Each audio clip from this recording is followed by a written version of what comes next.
मित्रांनो, आज आपण भारतीय अर्थव्यवस्था याविषयी प्रश्नांचे स्वरूप काय असेल त्याविषयी बघूयात.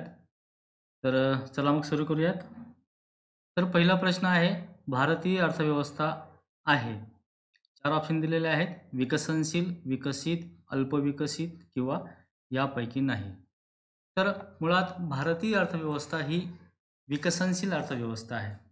आपल्याला माहीतच आहे की अर्थव्यवस्थेचे 3 प्रकार असतात. विकसित, अल्पविकसित आणि विकसनशील. विकसित म्हणजे अशी अर्थव्यवस्था की ज्या अर्थव्यवस्थेमध्ये संपूर्ण विकास झालेला आहे, ज्यांचा वृद्धी दर हा स्थिर आहे. विकसनशील अर्थव्यवस्था म्हणजे अशी अर्थव्यवस्था की जी अर्थव्यवस्था ही विकासाच्या मार्गावर असते आणि अल्पविकसित म्हणजे अशा प्रकारची अर्थव्यवस्था की जी आजही मागासलेली अर्थव्यवस्था आहे. म्हणजेच या अर्थव्यवस्थेमध्ये नैसर्गिक संसाधन भरपूर प्रमाणामध्ये उपलब्ध असतात, परंतु ती साधने वापरली जात नाहीत किंवा त्यांचा महत्तम वापर केला जात नाही. विकसनशील देशांमध्ये नैसर्गिक साधने असतात, परंतु त्या साधनांचा वापर केला जातो, त्यांचा महत्तम उपयोग केला जातो. म्हणून भारतीय अर्थव्यवस्थेमध्ये सध्या आपण बघतोय की सगळीकडे सेवा क्षेत्र असेल, उद्योग क्षेत्र असेल किंवा कृषी क्षेत्र असेल, या तीनही क्षेत्रामध्ये आपला विकास होत आहे. म्हणजेच भारतीय अर्थव्यवस्था ही विकासाच्या मार्गावर असलेली अर्थव्यवस्था आहे. म्हणजेच विकसनशील अर्थव्यवस्था आहे. हे उत्तर बरोबर राहील. दुसरा प्रश्न बघा, भारतीय अर्थव्यवस्था संमिश्र अर्थव्यवस्था आहे. हे विधान बरोबर आहे. मग काही प्रमाणात चुकीचे आहे किंवा यापैकी नाही. तर भारतीय अर्थव्यवस्था संमिश्र स्वरूपाची आहे, हे विधान बरोबर आहे. संमिश्र अर्थव्यवस्था म्हणजे काय? की ज्या अर्थव्यवस्थेमध्ये अ, कृषीबरोबरच उद्योग म्हणजे कृषीबरोबर उद्योग त्याचप्रमाणे अं, खाजगी उद्योग बरोबर सरकारी उद्योग यांचं सहअस्तित्व असतं. म्हणजे खाजगी पण उद्योग असतात आणि सरकारी पण उद्योग असतात. यांचं सहअस्तित्व असतं. त्या अर्थव्यवस्थेला संमिश्र असं म्हटलं जातं. तसं पाहिलं तर आपण अर्थव्यवस्थेचे 3 प्रकार करतो बघा. एक भांडवलशाही अर्थव्यवस्था, समाजवादी अर्थव्यवस्था आणि संमिश्र अर्थव्यवस्था. भांडवलशाही अर्थव्यवस्था अशी अर्थव्यवस्था आहे, की ज्या अर्थव्यवस्थेमध्ये सरकारची कोणतीही सरकारचा कोणताही हस्तक्षेप नसतो. म्हणजे फक्त सरकारने काय करायचंय तर संरक्षण आणि जी काही अंतर्गत शांतता व सुव्यवस्था आहे ही पाहायची आणि काही प्रमाणामध्ये निर्बंध लावायचे. म्हणजे भांडवलशाही अर्थव्यवस्थेमध्ये सगळी अ, जी सगळी बाब जी आहे ती खाजगी उद्योगपतींच्या हातामध्ये असते किंवा बाजार यंत्रणा ही खूप प्रभावशाली असते. मात्र समाजवादी अर्थव्यवस्थेमध्ये काय असतं, तर समाजवादी अर्थव्यवस्था अशी असते, की या अर्थव्यवस्थेमध्ये सगळी संपत्ती किंवा जमिनीची मालकी ही सरकारच्या अखत्यारीत असते. म्हणजे जेवढेही देशामध्ये उद्योग असतील ते सगळे सरकारी उद्योग असतील. खाजगी उद्योगांना या ठिकाणी वाव नसतो. तर अशा प्रकारे समाजवादी अर्थव्यवस्था. तर समाजवादी अर्थव्यवस्था कोणत्या देशामध्ये आहे बरं? तर समाजवादी अर्थव्यवस्था सर्वात प्रथम रशिया या देशामध्ये आजही अस्तित्वात आहे आणि काही प्रमाणामध्ये चीन या देशामध्ये आहे. अलीकडच्या काळामध्ये चीनने सुद्धा आता आपल्या अर्थव्यवस्थेचं भांडवलीकरण केलेलं आहे आणि भारतीय अर्थव्यवस्थेची सुद्धा वाटचाल आता भांडवलीकरणाकडे झालेली आहे. परंतु उत्तर लिहिताना मात्र आपल्याला ती संमिश्र आहे असंच लिहावं लागेल. कारण की भारतामध्ये आजही अ, खाजगी क्षेत्राचं जेवढं अस्तित्व आहे, तेवढंच सरकारी उद्योगसुद्धा देशामध्ये अस्तित्वात आहेत. म्हणून भारतीय अर्थव्यवस्था ही संमिश्र अर्थव्यवस्था आहे. उत्तर बरोबर राहील. नेक्स्ट क्वेश्चन आहे बघा. मानवी संसाधनांचा दर्जा खालीलपैकी कशामुळे सुधारतो? मानवी संसाधन म्हणजेच काय? की जो मानव आहे, म्हणजे मनुष्य आहे, या मनुष्याला चांगला दर्जा कधी प्राप्त होतो? जसं बघा नैसर्गिक संसाधन असतं. त्याच प्रकारचं एक मानवी संसाधनसुद्धा एक महत्त्वाचं आहे. म्हणजे ज्या देशामध्ये चांगले पुरुष म्हणजे चांगले माणसं असतील, त्या देशाचा विकास हा झपाट्याने होतो. आणि ज्या देशामध्ये मानवी संसाधनाचा दर्जा हा खालावलेला असेल, त्या देशामध्ये विकास हा अतिशय हळू गतीने होतो. म्हणजेच मानवी संसाधनामध्ये गुंतवणूक करणं अतिशय महत्त्वाचं आहे. तर मानवी संसाधनाचा दर्जा कसा उंचावेल? तर त्यामध्ये शिक्षण पण आवश्यक आहे, चांगलं आरोग्य आवश्यक आहे, पाण्याची सुविधा आवश्यक आहे, त्याला चांगलं शिक्षण किंवा प्रशिक्षण मिळालं पाहिजे. या सर्व गोष्टी जर मिळाल्या तरच मानवी संसाधनांचा विकास होतो. म्हणजेच चौथा ऑप्शन बरोबर राहील. शिक्षण, आरोग्य, प्रशिक्षण या तीनही गोष्टी मानवी संसाधनांचा दर्जा सुधारण्यासाठी आवश्यक आहेत. म्हणून चौथा ऑप्शन कोणता आहे? वरीलपैकी हे ऑप्शन या ठिकाणी बरोबर राहील. पुढचं आहे, खालीलपैकी भारतीय अर्थव्यवस्थेचे कोणते वैशिष्ट्य आहे? तर भारतीय अर्थव्यवस्थेची वैशिष्ट्ये बरेच वैशिष्ट्ये आहेत बघा, ज्यामध्ये दारिद्र्य आहे, आर्थिक विषमता आहे, बेरोजगारी आहे, नंतर परंपरावादी अर्थव्यवस्था आहे, कृषीवर आधारित अर्थव्यवस्था आहे. असे अनेक पैलू भारतीय अर्थव्यवस्थेचे आहेत. म्हणजे भारतीय अर्थव्यवस्थेचं खास वैशिष्ट्य म्हणजेच काय? तर भारतीय अर्थव्यवस्थेमध्ये आजही परंपरागत व्यवसायावरती खूप मोठ्या प्रमाणात रोजगार अवलंबून आहे. देशामध्ये दारिद्र्याचं प्रमाणसुद्धा खूप मोठ्या प्रमाणामध्ये अस्तित्वात आहे.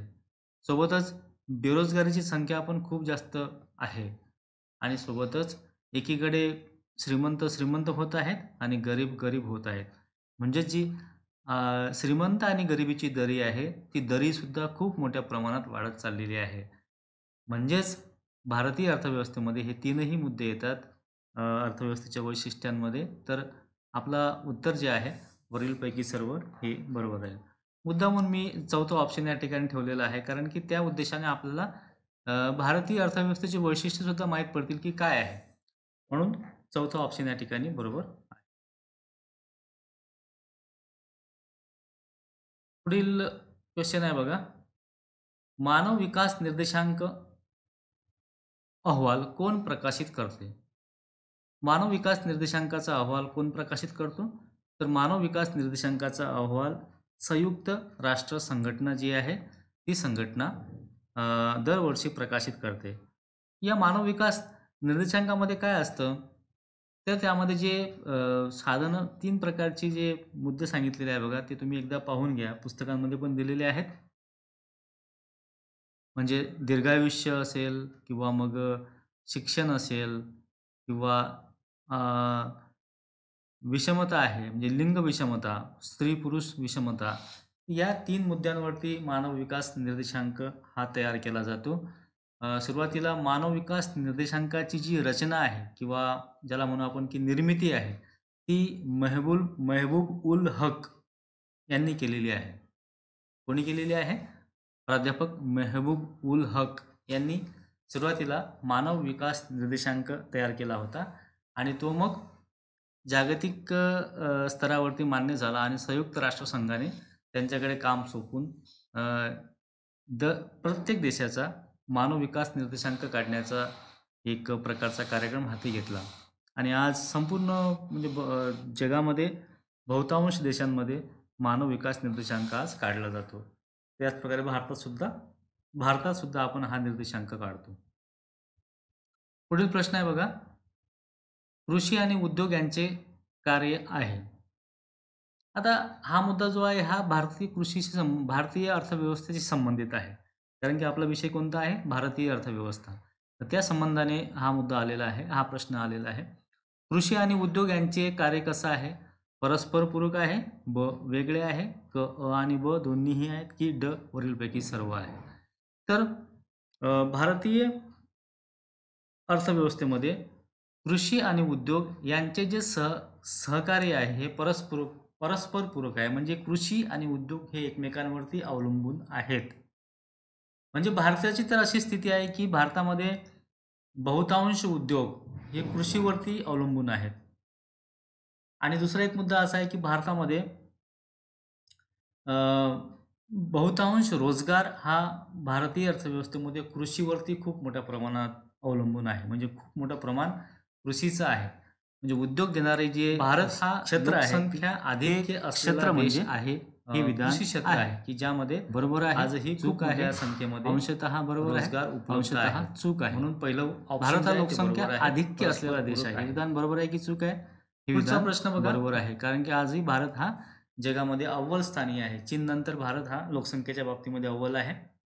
त्यामुळे हे विधान जे आहे ते बरोबर आहे. पुढील प्रश्न आहे, अदृश्य बेरोजगारी सामान्यतः कोणत्या क्षेत्रामध्ये आढळते? अदृश्य बेरोजगारी म्हणजेच काय? त्याला आपण इंग्लिशमध्ये डिस्गाईड अनएम्प्लॉयमेंट असं म्हणतो. अदृश्य म्हणतात किंवा त्याला प्रच्छन्न बेरोजगारी म्हणतात. तर अशा प्रकारची अनेक नावं त्या बेरोजगारीला इंग्लिशमध्ये डिस्गाईड असं म्हटलं जातं. तर प्रच्छन्न बेरोजगारी जी आहे ती बेरोजगारी ही मुख्यतः कृषी क्षेत्रामध्ये असते. म्हणजे प्रच्छन्न बेरोजगारी किंवा अदृश्य बेरोजगारी म्हणजे काय? अदृश्यचा अर्थ काय होतो की दिसत नाही, न दिसणारे अशा प्रकारे. तर बघा, शेतीमध्ये समजा आता 2 लोकांचं काम असेल आणि त्या ठिकाणी पूर्ण कुटुंब काम करते. म्हणजे ॲक्चुअली तिथं आपल्या शेतामध्ये 2च लोकांची गरज आहे. पण असं असतानाही आपल्या कुटुंबातील जे 4 मेंबर्स आहेत, ते 4ही सदस्य त्या ठिकाणी काम करतात. म्हणजे या ठिकाणी काय झालं, की जेवढं उत्पादन 2 लोकं करू शकतील, तेवढंच उत्पादन 4 लोकं करतील. म्हणजे उत्पादनामध्ये कोणत्याही प्रकारची भर पडेल का? नाही पडणार. कारण की जेवढं 2 लोकं काम काम करतील, तेवढंच काम 4 लोकांच्या माध्यमातून होईल. म्हणजे जे 2 लोकं जे आहेत, ते त्याला आपण बेरोजगार असं म्हणतो. ते कोणते बेरोजगार आहेत? ते अदृश्य बेरोजगार आहेत. म्हणून अदृश्य बेरोजगारी ही सामान्यतः कृषी क्षेत्रामध्ये आढळते. भारतीय अर्थव्यवस्थेत भांडवलाची आहे, कमतरता आहे, सधनता आहे, आणि ब दोन्हीही यापैकी नाही. तर भारतीय अर्थव्यवस्थेमध्ये सुरुवातीपासूनच तर आत्तापर्यंत भांडवलाची कमतरताच आहे. भारतामध्ये आजही भांडवल हे कमी प्रमाणामध्ये उपलब्ध आहे. त्यामुळे आपल्या देशाचा विकास होत नाही. भांडवलाची कमतरता का असते? तर भांडवलाची कमतरता असण्यामागचं कारण म्हणजे देशामध्ये जी गुंतवणूक आहे, ती गुंतवणूक मोठ्या प्रमाणामध्ये होत नाही. गुंतवणूक मोठ्या प्रमाणात होत नाही त्याचं कारण काय? तर बचतीचं प्रमाण कमी आहे. म्हणजे एकावरती एक अवलंबून असते बघा. गुंतवणूक कमी आहे म्हणून भांडवलाचा जो दर आहे, कॅपिटल ऑफ फॉर्मेशन हा सुद्धा अतिशय कमी आहे. कारण की देशामध्ये गुंतवणुकीचा दर कमी आहे. पुढील प्रश्न आहे बघा. विकसनशील देशांमध्ये दरोडे उत्पन्न असते, जास्त असते, कमी असते, आणि ब दोन्ही वरीलपैकी नाही. तर विकसनशील देशांमध्ये दरोडे उत्पन्न हे कसं राहतं? नेहमीच कमी असतं. आणि जे विकसित देश आहे त्यांचं दरोडे उत्पन्न हे जास्त असतं. तर याच्यामध्ये ऑप्शन कोणतं राहील? ब हे ऑप्शन या ठिकाणी बरोबर राहील. पुढील प्रश्न आला बघा. भारत हा देश आहे, कृषीप्रधान आहे, भांडवल प्रधान आहे, आणि ब दोन्ही वरीलपैकी नाही. तर भारत हा नेहमीच आपण म्हणतो की भारत हा आजही कृषीप्रधान देश आहे. कृषीप्रधान देश का म्हणतात? याच्यामागचं काय कारण आहे? तर भारतामध्ये आजही जो रोजगार लोकांना उपलब्ध आहे, हा रोजगार बहुसंख्या म्हणजे याला काय म्हणू आपण की खूप मोठ्या प्रमाणावरती कृषीवर लोकं आजही अवलंबून आहेत. म्हणजे रोजगाराचं जो मुख्य साधन आहे ते कृषीच आहे. आजही आपल्या देशामध्ये उद्योगांचा विकास फारसा झालेला नाही. त्यामुळे बहुसंख्याक जनता ही कृषीवरच अवलंबून आहे. कृषीवरच आपलं जे आपलं जे जगणं आहे ते जगणं कृषीवरच त्यांचं अवलंबून आहे. म्हणून भारत हा कृषीप्रधान देश आहे. पुढील प्रश्न आहे बघा. भारतीय अर्थव्यवस्थेत कृषी क्षेत्राचा जो वाटा आहे, तो वाटा वाढत आहे, घटत आहे, स्थिर आहे किंवा वरीलपैकी नाही. तर बघा, भारतीय अर्थव्यवस्थेमध्ये कृषी क्षेत्राचा जो वाटा आहे तो घटत आहे. आणि घटणं सुद्धा ही चांगली बाब आहे. म्हणजे ज्या देशामध्ये उद्योग आणि सेवा क्षेत्राचा जो वाटा आहे राष्ट्रीय उत्पन्नामधला, हा जर वाटा वाढत असेल, तर त्या ठिकाणी ते एक विकसित अर्थव्यवस्थेचे संकेत आहे. म्हणजे अर्थव्यवस्था विकासाकडे वाटचाल करत आहे असा त्याचा उद्देश म्हणजे असा त्याचा अर्थ होतो. म्हणून कोणत्याही अर्थव्यवस्थेमध्ये कृषी क्षेत्राचा वाटा हा घटलाच पाहिजे आणि उद्योग सेवा क्षेत्राचा वाटा वाढला पाहिजे. असं झालं तर ती अर्थव्यवस्था विकासाकडे वाटचाल करत आहे. म्हणजे या ठिकाणी भारतीय अर्थव्यवस्थेतसुद्धा बघतो आपण कृषी क्षेत्राचा वाटा हा आता हळू घटत चाललेला आहे. नंतर बघा, 1891 ते 1921 या कालखंडात भारतातील लोकसंख्येच्या वृद्धिदरात कोणत्या वर्षी ऋणात्मक घट झाली? तर बघा, 1871 पासून लोकसंख्या म्हणजे जनगणनेला सुरुवात झाली. 1891 मध्ये शास्त्रीय स्वरूपामध्ये लोकसंख्या मोजण्यास सुरुवात झाली, त्याला जनगणना पद्धती हे खूप त्या काळापासून आहे. तर 1891 ते आत्तापर्यंत म्हणजे 2011 पर्यंत आपण बघतो की असं फक्त एकच वर्ष आहे की या 1 वर्षामध्ये देशाच्या लोकसंख्येचा दर हा मायनस होता. बाकी सर्व दशकांमध्ये हा जो वृद्धी दर आहे, हा वाढतच गेलेला दिसतो आपल्याला. तर असं कोणतं वर्ष आहे बघा, तर असं बघा 1891 मध्ये भारताची जी लोकसंख्या आहे ते 23.6 कोटी होती. 1891 मध्ये. 1901 मध्ये भारताची लोकसंख्या ही 23.6 कोटी होती. थोडे त्याच्यामध्ये जे पॉइंट्स आहेत त्याच्यामध्ये थोडं कमी जास्तपणा होता. परंतु ढोबळमानाने 23.6च म्हणतो आपण.